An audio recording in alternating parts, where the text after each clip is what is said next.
Hello students, hope you all are fine. You are doing good in your holidays. In today's class we shall discuss about, in our current we shall discuss about electric power, and second one is overloading. We shall discuss these two topics. Let us say, through a conductor of resistance R, current I is flowing and charge Q is flowing from point B to point A to point B.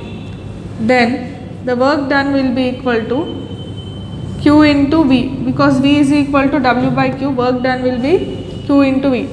Let us say it has taken time T to flow from A to B, then W by T will be equal to QV by T.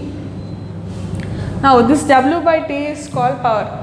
The rate at which, the speed at which the charges move from point A to point B, that is the rate of doing work, is called power. So this W by T is nothing but power, and here Q by T is nothing but current. So we can write P is equal to I into V, and we have from Ohm's law B is equal to IR.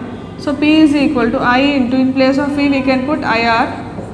So P is equal to I square R, and again I is equal to V by R. So in place of I we can substitute V square by R square into R. This is one formula, this is one formula. R cancel, P is equal to V square by R. This is one another formula that you have. When we can write P is equal to VI, within the battery we can also write P is equal to epsilon into I, where E is the EMF, electromotive force is also a potential difference. So we can write P is equal to EI. So depending upon what values they give, you can calculate P in different ways. One is P is equal to IV, P is equal to I square R, P is equal to V square by R, P is equal to epsilon into I. These are the different formulas that you have for P. So based on the problem, based on the values they give you, based on the quantities they give you, you can use different formulas for P. Now the unit for power is watt. P is equal to W by T. This is also power. Okay, W by T, this is also power. P is equal to, unit of work is joules, unit of time is second. So joule per second is called watt. Okay, then let us calculate what is 1 kilowatt hour. 1 kilowatt hour is 1000 joules per second into 60 into 60 seconds. That will be 3.6 into 10 to the power of 6 joules. That is, in 1 hour of time, this much amount of power is consumed. Then you call the power consumed as 1 kilowatt hour. This you can see in your electric bill. Now, our next topic is about overloading. Sometimes we hear of the word overloading, because of which the devices get damaged. We will see what is overloading.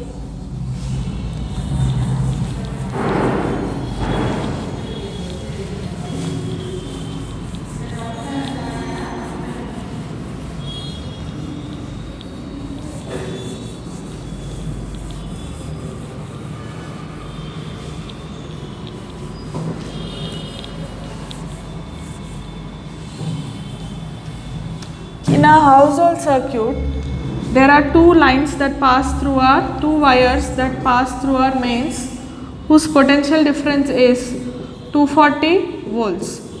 So we connect different devices like TV, refrigerator,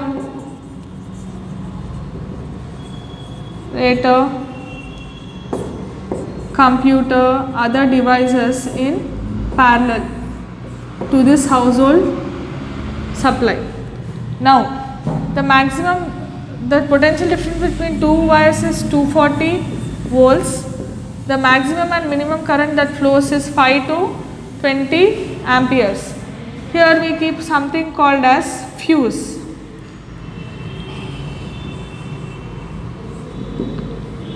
Now,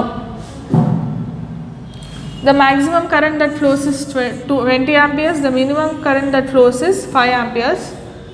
It takes place through this, the current passes through this, here also it passes this way. Because of the potential difference, the current flows into the devices. Based on the resistance,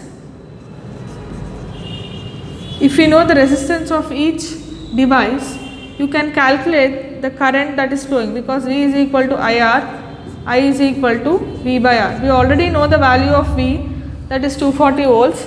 Depending upon the resistance that is offered by each device, you can calculate the current that is flowing through each device. Sometimes what happens is, the current that is to be drawn will be more than 20 amperes, because of which there is a creation of fire. The fire gets created here, and it may also damage. Suppose if more than 20 amperes current flows through a device, it may even damage the device. Because of this purpose, we use something called as fuse here. This fuse, suppose if the current is more than 20 amperes, here the fuse melts and it breaks the circuit to avoid the damage of any device. Now, the total current that is flowing according to junction law is, the current taken up by the total power that flows is equal to the current that is taken by the circuit is equal to the sum of currents that is flowing in the individual devices. So, because suppose if the current exceeds 20 amperes, the fuse melts, so that your devices are safe.